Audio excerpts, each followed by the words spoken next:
Vote bank के लिए तो वो यहाँ गली में माला डाल डाल के घूमते हैं, वही तो नहीं आ रहे हैं असली। आज हमें एक रात में ये कह के उजाड़ दिया गया कि अब आप चलिए यहाँ से, प्रशासनिक कार्रवाई के तहत ये मकान हटाए जाएंगे। ये बहते हुए आंसू बता रहे हैं कि भारत सरकार की 40 साल भाई ने सेवा करी और भाई अवैध घोषित हो गया। खैबर पास मजनू टीला सिविल लाइन दिल्ली में रातों रात एक जमे जमाए मोहल्ले को अवैध घोषित कर दिया गया।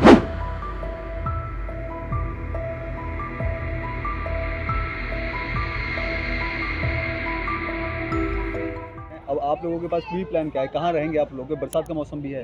बरसात का मौसम है और देश की जश्न आज़ादी का भी माहौल है, और इस जश्न आज़ादी का माहौल हम अपने रोड पे मनाएंगे, सड़कों पे मनाएंगे, तिरपाल तान के रहेंगे। 70 साल हमारे बुजुर्ग यहाँ रहे, 70 साल, और आज हमें एक रात में ये कह के उजाड़ दिया गया कि अब आप चलिए यहाँ से, प्रशासनिक कार्रवाई के तहत ये मकान हटाए जाएंगे। दोस्तों, हमारे सांसद महोदय लापता, विधायक साहब लापता, निगम पार्षद जी लापता, और हमारे महामहिम उपराज्यपाल साहब के पास तो हमारे लिए टाइम नहीं है। संपूर्ण देशवासी देखे, खैबर पास मजनू टीला सिविल लाइन दिल्ली में रातों रात एक जमे जमाए मोहल्ले को अवैध घोषित कर दिया गया।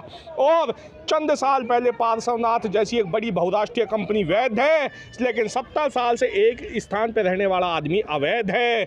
आज देश का लॉ एंड ऑर्डर देखे, और हमारे DY चंद्रचूड़ साहब CJI ऑफ इंडिया साहब भी देखे, वो भी रहम करें कि 70 साल रह चुके हैं मालिक। 70 साल कोई इंदिरा आवास योजना, प्रधानमंत्री आवास योजना या मुख्यमंत्री आवास योजना के तहत कोई घरौंदा छोटा सा सिर छुपाने को जगह दे दे तो हम अपना छोटा मोटा रेवेन्यू जमा करा सकेंगे। आज हमारे आशियाने उजड़ गए। मुझे इस गम भरे माहौल में एक पुराना गाना याद आ रहा है, ये गलियां ये चौबारा, यहाँ आना ना दोबारा। अब कितनी मुश्किलें होंगी क्योंकि बरसात का मौसम भी है। अब बरसात का मौसम है, बच्चों के एडमिशन है, जमी जमाई स्कूल है, सब कुछ है। एक रात में हमारे आशियाने तिनकों की तरह उजड़ गए। हमारे बुजुर्गों ने जो हमें विरासत सौंपी, हमारी बुजुर्गों की विरासत आज हम गवा बैठे। हम निरीह हैं, असहाय हैं, और इस समय रोलैक्ट एक्ट अंग्रेजों का था कि बिना कोई कार्रवाई, बिना कोई सुनवाई के उठा के आपको बेदखल कर दिया जाएगा। तो आज वही रोलैक्ट एक्ट अंग्रेजों का हम देख रहे हैं। मतलब क्या बोलना चाहेंगे कि अब घर नहीं है, अब यहाँ से निकाल दिया जाएगा आपको? क्या करें, भाई की आंखों में आंसू आ गए। मैं आपको क्या चीज़ भाई, पूरे जीवन की जमा पूंजी घरों में लगा दी जाती है और इस तरह से सरकार उसको अवैध बता करके रातों रात ऑर्डर दे दिए जाते हैं और तोड़ दिए जाते हैं। तो जनता के बारे में कौन सोचेगा? देखो, अन्याय तो हो ही रहा है। मतलब इनको एक 25 गज का प्लॉट एक इनको देना चाहिए सर छुपाने के लिए, इसमें कोई दो राय वाली बात तो है। मुझे देखो, मैं आज 40 साल की नौकरी करने के बाद, रिटायर होने के बाद में 25 गज का इनको प्लॉट मिलना चाहिए था, तो मिलना चाहिए। ये आंसू बयां करते हैं कि एक पूरी पीढ़ी उजड़ गई। ये बहते हुए आंसू बता रहे हैं कि भारत सरकार की 40 साल भाई ने सेवा करी और भाई अवैध घोषित हो गया। 10 लाख रुपए घाटे में वहाँ बेच करके यहाँ लिया, 40 लाख रुपए इस पर लगाए मैंने। और 2 साल हुए मेरे को लिए हुए। ये खोने वाला ना जी, 2 साल हुए लिए हुए। 2 साल के अंदर आप सारा का सारा मतलब मामला कल आकर के 6:30 बजे के टाइम आप अपना सामान बांध लो। LLD ऑफिसर ने 30-40 पुलिस वाले थे उनके संग में। मैं बोला था अपना सामान बांध लो, सब जनों को बोल दिया।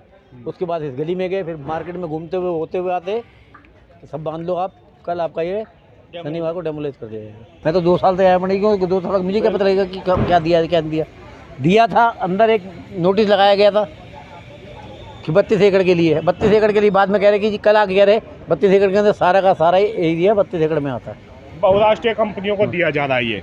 पहले आज नेशनल ग्रीन ट्रिब्यूनल एक पत्ता तोड़ने पे हाहाकार मचाता है। पूरी अरावली का पहाड़ खोद के पार्श्वनाथ को डेवलप कर दिया। हजारों करोड़ की ज़मीन है, ये भी किसी बहुराष्ट्रीय कंपनी को गिफ्ट में दे दी जाएगी।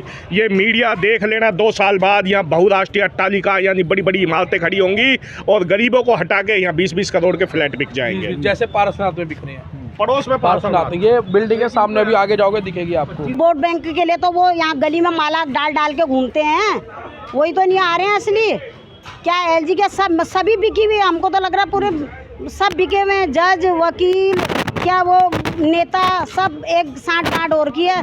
जब यहाँ अंदर टूटा, हमने पूछा हमारा क्या है, तो बोले कि नहीं जी यहाँ तो सेफ है बिल्कुल। कल आके 24 घंटे पहले ये बोला गया कि तुम खाली करो। अच्छा, कहाँ जाएंगे बच्चों को? बिल्कुल बिल्कुल। हम अपने बच्चों को मार तो नहीं सकते ना जीते जी, कुछ ना कुछ तो इंतजाम करना ही पड़ेगा। मजबूर है, पूरी पूंजी लगा दिया, आज हमारे पास इतना भी नहीं हो रहा है कि मतलब बहुत मजबूर है हम लोग, अब बोल नहीं सकते हम क्या। हम अगर रोएंगे धोएंगे तो भाई हम अपना घर सेट नहीं कर पाएंगे, क्या कर सकते हैं, वही है। तो जिस तरह से लोगों में गुस्सा है, वो गुस्सा होना भी जायज़ भी है, क्योंकि तमाम जो नेता है इलेक्शन से पहले आते हैं, तमाम वादे करते हैं, लेकिन जब इस तरह से उनके घरों को बेघर किया जा रहा है इन लोगों को, तो जो तमाम नेता थे अब इनकी यहाँ पे कोई उनकी भनक तक नहीं है कि आखिरकार इतनी बड़ी कॉलोनी में 8000 से ज़्यादा लोग यहाँ पे रहते हैं और ये कॉलोनी तोड़ी जा रही है और नेता यहाँ से लापता हैं। तो ऐसे में बड़ा सवाल ये है कि आखिरकार बारिश का मौसम भी है और ऐसे में तमाम जो घर हैं बेघर होने वाले हैं अब ये तमाम लोग, तो कहीं ना कहीं सरकार को इनके लिए एक ऐसा आशियाना जरूर ढूंढना चाहिए कि जहां पर ये कुछ समय तक के लिए सकुशल रह सके। कैमरा पर्सन मनोज भाटिया के साथ में संदेश सक्सेना, पंजाब केसरी .com, दिल्ली।